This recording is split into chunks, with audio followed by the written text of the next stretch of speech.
As you know, school buses are Missouri's safest mode of transporting school children to and from school and school-sponsored activities. School bus drivers receive special training in safety, security, and medical procedures, undergo regular drug and alcohol testing, and receive regular driving record checks. In Missouri, with over 12,000 school buses traveling almost 125 million miles per year, school bus drivers safely transport our most precious cargo over all types of roadways. School bus drivers' dedication, loyalty, along with training, continue to make school buses the safest means of pupil transportation. A key part of that training is an effective student management program to assist ensuring the safety and well-being of all children who ride school buses. Student management is a collaborative effort involving many groups of people, including school bus drivers. An effective program will not only teach school bus drivers the skills necessary to build rapport with the students they are transporting, but also to recognize the many challenges that face our youth of today, including dealing with the trauma caused from tornadoes, family issues, lack of food, civil unrest, mental illnesses, and addictions. The purpose of this DVD is to bring awareness to many of those challenges. Hello, my name is Rick Emling, Director of Transportation for Springfield Public Schools. I have the honor of serving as the current president of MAPT, as our organization is preparing to celebrate our 50th annual conference and trade show. We are one of the oldest state pupilled organizations in the country. The MAPT Board of Directors, with the support of the Center for Education Safety, the Department of Elementary and Secondary Education, Homeland Security, and the Missouri School Boards Association, have partnered to develop school bus driver training programs. The first two DVD programs were focused on distracted driving and dedicated to the memory of Hunter Pitt and Jacob Wright, two students run over by their own school buses 9 years apart. Last year's school bus DVD training provided instruction on student ridership programs. If you have not received this training from your district or contractor, please contact Executive Director Shirley Francis. Her contact information will be listed at the end of this video. The first 3 video programs have generated many positive comments and requests for DVDs from other states and Canada. If there is one universal message that we all receive from school bus drivers and bus monitors, it is the need for more training on student management. Drivers and bus monitors often express their feelings that writing up student behavior doesn't get any results, and there is an interest in understanding the intervention techniques necessary to create a safe environment for all students on the school bus. Drivers and monitors are the eyes and the ears of the school district and often recognize there are many challenges facing our youth today. With this in mind, our school bus transportation team met with the staff of the Missouri Mental Health Association to better understand youth mental health. The instruction segment of this video can assist with the information needed to better understand why students do what they do on the bus. The members of the MAPT organization greatly appreciate the dedication and commitment of the transportation staff to provide a safe environment and deliver students to their schools ready to learn. Thank you for all you do to make school bus transportation one of the safest forms of ground transportation in the nation.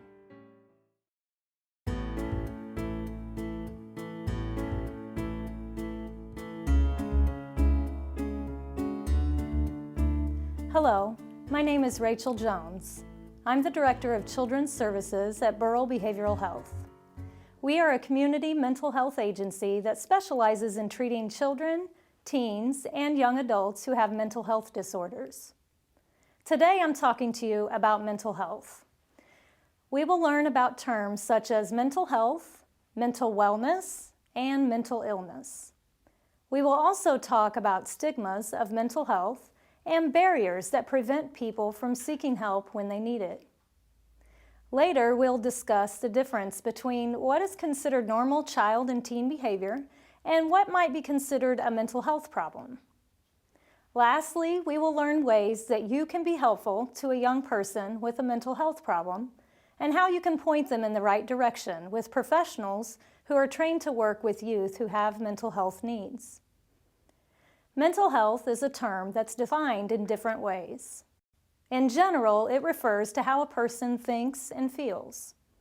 It's possible for people to have good mental health, and sometimes people have a mental illness. People may experience ups and downs with their mental health. Mental health is different than physical health because sometimes it's harder to identify the problem or treat it. Mental health involves the opinions and perceptions of a person. Others around them might notice different behaviors or symptoms. That's also what makes mental health more challenging to treat. Two people can experience the same thing but interpret the experience differently and have very different feelings and behaviors as a result. For example, two people can witness the same traumatic event. One may develop some anxiety, which is natural after a traumatic event. Their anxiety may be distracting for a period of time, but eventually they're able to return back to how they were before the traumatic event. On the other hand, the other person can develop severe anxiety and depression to the point that they're unable to leave their home, wake up on time, attend school or work, or even socialize with others. They might require some therapy or medication to help manage their thoughts and feelings. Mental health is a personal thing and it impacts people differently. Because children are rapidly growing and changing, sometimes it's confusing to know the difference between what is normal development and what's a mental health problem. We'll talk more about that later in the presentation. Mental health in children often focuses on resiliency. Resiliency is a term that refers to how a person successfully overcomes life's challenges. Because children are dependent on the adults that are raising them, certain parts of their life are out of their control. Sometimes things happen to children and they're not because of a choice the child made.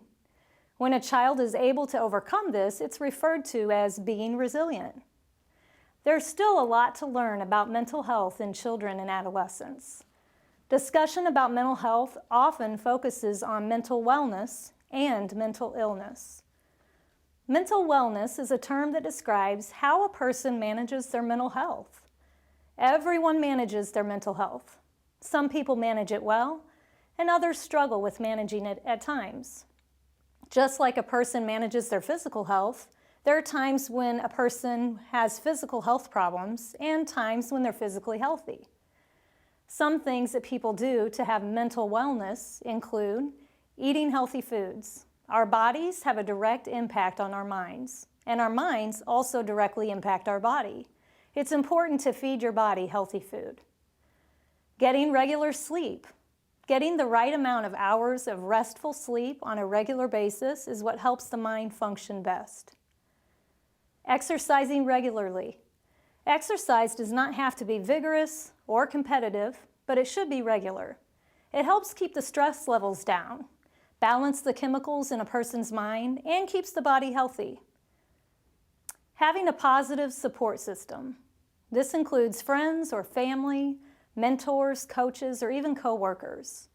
A positive support system helps a person feel like others care about them and want to help them in times of need. Being creative and participating in hobbies. This is important to express creativity through art, music, acting, or other forms of expression. Doing things that are enjoyable help a person focus on positive things and gives them an outlet for the problems they might be experiencing. Identifying problems, but not dwelling on them. Ignoring problems is unhealthy. Dwelling on problems is also unhealthy. Finding a balance to identify the problem, then find a healthy solution in a way to handle the problems that come up in a person's life. Asking for help when you need it. It's stressful to try to manage things alone. There are times when a person needs help. Finding ways to ask for that help is what prevents problems from getting worse later. Other ways to achieve mental wellness are to make healthy lifestyle choices, to pay attention to the mind and the body. If something doesn't feel right, don't just ignore it. And try to prevent illness in the mind like you would prevent illness in your body. Educating yourself about mental health and wellness so you can feel more in control of your health. So we've just talked about mental wellness. On the other end of the spectrum is mental illness. Many young people experience times in their life when they're neither mentally well or mentally ill, but they're somewhere in the middle.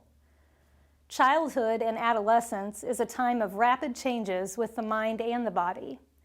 Those changes impact a young person's mental health. At times, the young person may have a mental health problem or illness. Mental illness is a diagnosed illness that affects a person's thinking, emotions, and behaviors. Mental illness can be so serious that it impacts a young person's ability to perform daily functions like eating, sleeping, following directions, concentrating, or remembering things.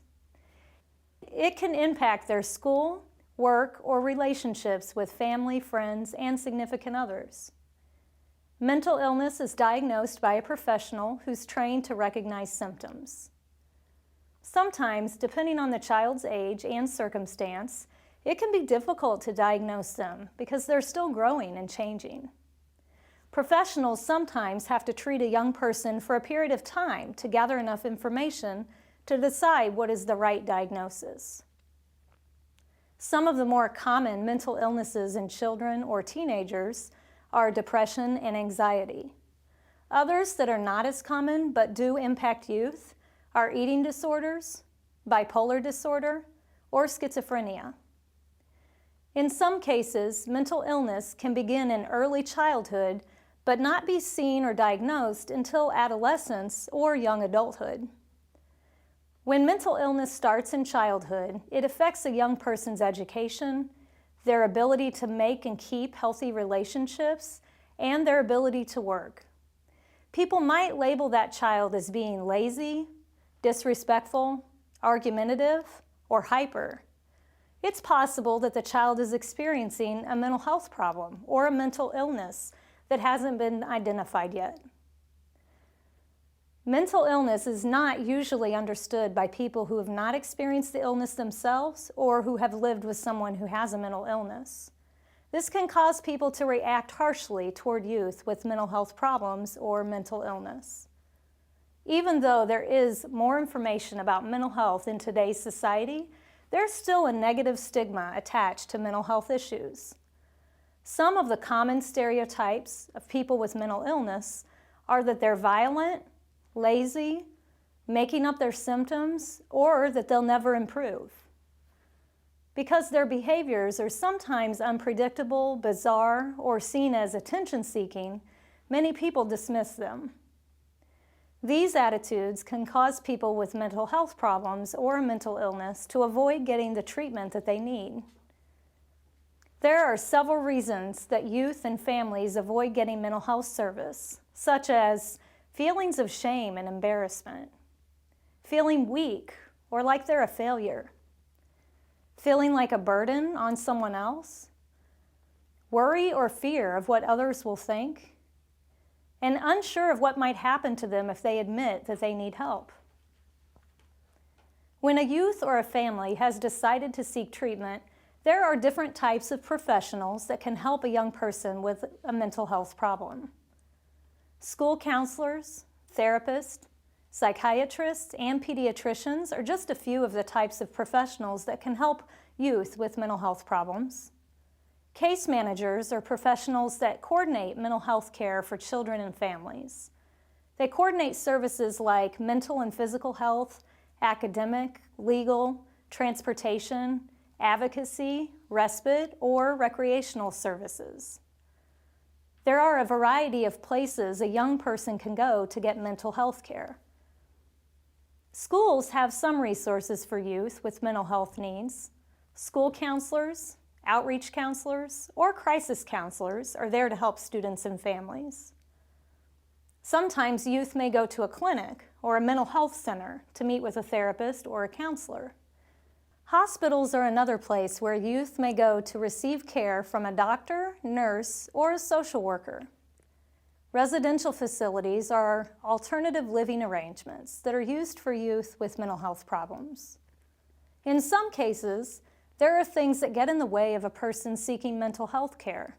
That's generally referred to as barriers to seeking treatment. Common barriers to seeking mental health treatment include a lack of transportation to the appointments, not having insurance coverage that pays for the cost of service, family members that don't see the need for the mental health service, and not understanding the terminology and the different types of services, and fear of what might happen when receiving mental health treatment. Because there are negative stigmas and barriers to mental health care, many people rely on informal or natural supports. Natural supports include neighbors, family, friends and coworkers, coaches, mentors, or other people that the youth finds trustworthy and supportive. These natural supports can provide emotional support. They provide a sense of security, positive feedback, and they might boost a person's self-esteem. They might also provide supports like housing, transportation, money, or basic needs. Natural support systems often encourage a young person to use self-help strategies. Self-help strategies like making lifestyle changes, reading about mental health and mental illness, and making different choices. Those can all be helpful. There are times when a young person with a mental health problem still needs more than self-help and a natural support system. At those times, it's important to refer them to a mental health professional. So let's have a quick review. We've discussed several different terms like mental health, mental wellness, and mental illness. We learned about some of the common mental health problems that are found in children and teens, like anxiety and depression. We also talked about the negative stigma that goes along with mental health and some of the barriers that prevent young people and their families from getting the services that they need. Now we're going to switch gears to talk about the difference between what's normal, age-appropriate behavior and what might be a mental health problem. We will also talk about what your role is in helping a young person with a mental health problem. In order to help youth, it's important to know some of the developmental milestones that children and teens experience. This helps people recognize the difference between normal behavior and a mental health problem. Children and teens go through a series of rapid changes because their brains and their bodies are developing and growing. Youth are sometimes expected to do things that they're not able to do because of their age and their development. A youth's behavior might be concerning, but their behavior might also be a natural part of the growing process. Some children mature slower than others, and if children have learning disorders, that can impact how they develop over time. Normal development for children ages 5 to 6 years old. At this age, children begin to reason and argue. They start to understand the difference between today, yesterday, and tomorrow. They can sit still and do simple tasks for a very short period of time. They also start to understand their own feelings, and they can list simple feelings. At this age, they show jealousy towards siblings. They start to play alone or with friends. They show empathy toward others, and they learn how to take turns and share. Normal development for children ages 7 to 8 years old. At this age, a child develops a longer attention span. They're willing to take on more responsibilities like chores or classroom duties. They also become more competitive when playing games. They start to form a sense of humor. Their friendships change, and they begin to befriend people of the opposite gender. And at this age, they can tell the difference between fantasy and reality. Normal development for youth ages 9 to 12 years old. This age group is referred to as tweens. And they go through several quick changes because their bodies are experiencing puberty, and they move through elementary school to middle school. There are several new expectations that are placed on this age group, and they're often torn between wanting to prove that they're unique and they're independent, but also wanting to fit in with the group and have someone else make decisions for them. Changes that are seen with this group include a shift from play-centered activities to academics. They begin understanding abstract concepts like love and war, poverty, etc. They also tend to take on more responsibility, babysitting, chores, jobs. At this age, they begin learning how to make decisions on their own and experience the consequences of those decisions. Youth in this age group want to fit in with others. They have concerns about their appearance. They become self-conscious and self-centered, and they start to give friends more importance over their family. The next age group that we'll discuss is adolescents and young adults. This captures youth ages 13 to about mid-20s. Adolescence is a time of change and self-discovery. There are some things that are common to all youth: the physical, mental, social, and emotional changes that take a young person from childhood into adulthood. Some of the behaviors that occur in adolescence can look like mental health disorders. Also, symptoms of mental health disorders might be influenced because of the developmental changes that are occurring in adolescence. We're going to look at 3 areas of changes that occur during the adolescent years: mental, social, and emotional changes. First, there are mental changes. The way teens think about themselves becomes more abstract. Their developing brain and life experiences impacts their thoughts about themselves. The last part of the brain to develop controls decision-making. Some research shows that the brain doesn't fully develop until about the mid-20s. Adolescents are impulsive and they make poor decisions. They begin to use more reasoning and logic to solve their problems. But while they're learning to solve problems, they make many mistakes. Adolescents also begin to question beliefs and the meaning of life and spiritual ideas. This leads to questioning adult authority figures or social norms. They become passionate about certain causes or might debate topics that are important to them. Next, there are many social changes that occur during adolescence. They're preparing to live independently, so they begin to turn toward friends more than family. Learning how to solve problems and cope with peer pressure are important. To develop themselves, they may experiment with different looks or styles or connect with different culture groups. They start to see themselves as sexual beings, and they learn how to manage relationships with others, including romantic relationships. In addition to the mental and social changes, there are many emotional changes that occur in adolescence. Emotions can be intense and quick to change. These quickly developing emotions may lead to bad decision-making. Adolescents are more likely to take risks, be impulsive, or look for new ways to have fun without thinking about the consequences. Sometimes it's difficult to tell whether someone is experiencing normal changes because of adolescence or a mental health problem. Withdrawal. If a teen is withdrawing from family to spend more time with friends, this is a normal part of adolescence. If that teen is withdrawing from everyone, that might be a cause for concern. Privacy.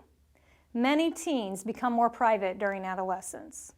But privacy might also be hiding a mental health problem, an alcohol or drug problem, or a more severe mental illness. If a teen is struggling with school, no longer enjoying things that they used to enjoy, avoiding peers or social events, there may be a mental health problem. If a teen is showing patterns of concerning behavior over time, there might be a mental health problem.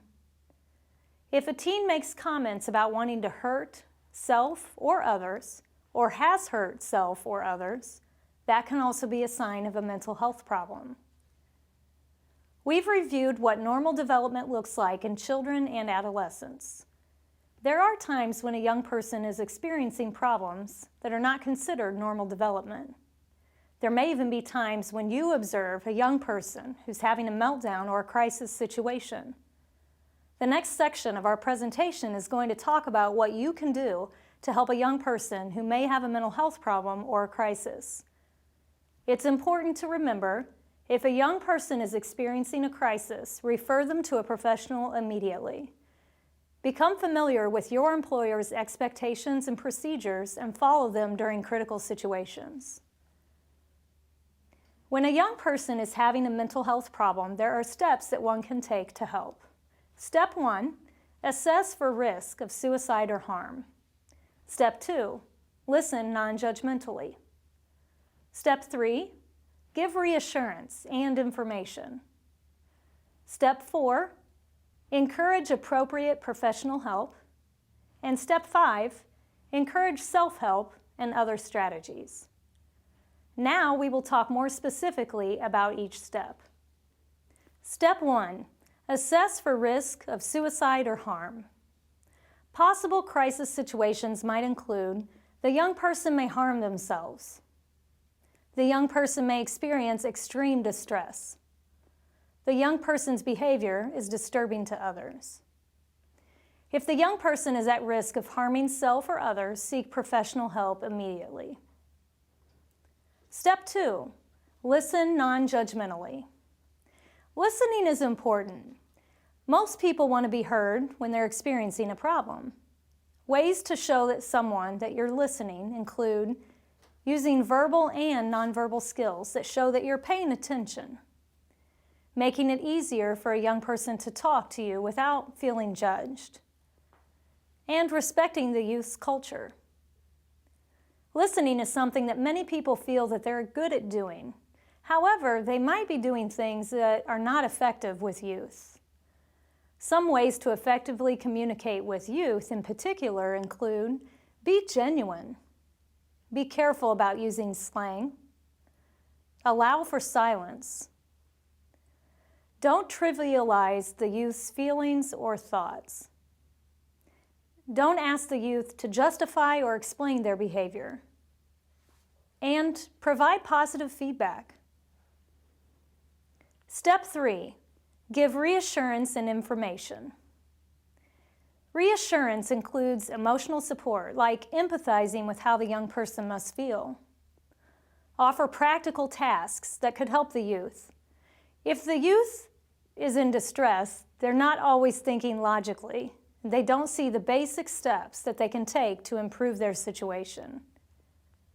Provide information about who might be able to help them if they need assistance. Step 4, encourage appropriate and professional help.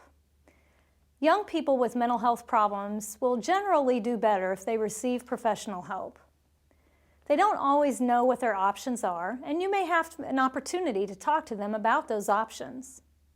If you're unsure of the options yourself, you can point them to the direction of a school staff member who can assist them.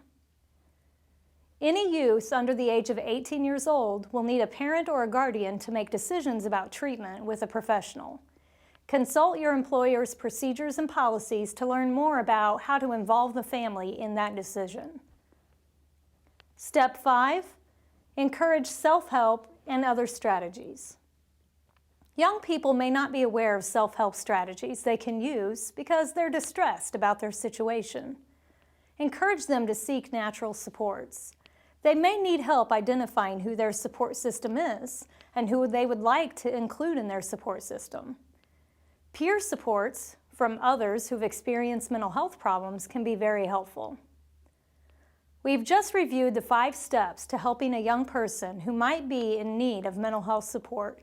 Those 5 steps were: Step 1, assess for risk of suicide or harm. Step 2, listen non-judgmentally. Step 3, give reassurance and information. Step 4, encourage appropriate professional help. And step 5, encourage self-help and other strategies. After you have helped a young person in distress, it's important to care for yourself. Be aware of common feelings that you might experience, such as worry, frustration, anger, or fear. You may be emotionally worn out. Find someone to talk to about the situation, but do so in a respectful way and do not disclose private information about the young person. And again, consult your employer's procedures and guidelines about what to do after you've helped a young person in distress. This brings us to the end of our presentation about mental health and what you can do to help a young person with a mental health problem. Mental health in children and teens is important to build resiliency. Children and teens experience many changes in their thoughts, abilities, bodies, and relationships. These changes impact their mental health. When a person is managing their mental health well, they experience mental wellness. When they're having a mental health problem, they might experience mental illness. Young people can recover from mental illness by adopting healthy lifestyles, asking for help when they need it, relying on natural support systems, and finally, seeking professional help. You may find yourself in a position to help a youth who might be having a mental health problem. The best ways that you can help that youth is to assess their situation, listen non-judgmentally, give reassurance and information, encourage them to seek appropriate professional help, and encourage self-help and other strategies. When you've helped a young person in distress, it's important to remember to care for yourself as well. You can do that by paying attention to your own feelings about the situation, talking to someone about the situation while protecting the youth's privacy, and following your employer's policies and procedures. I hope this information has been helpful. There are many resources to help you learn more about mental health in youth. Websites, books, and videos can provide you with information and suggestions about how to advocate and support children's mental health.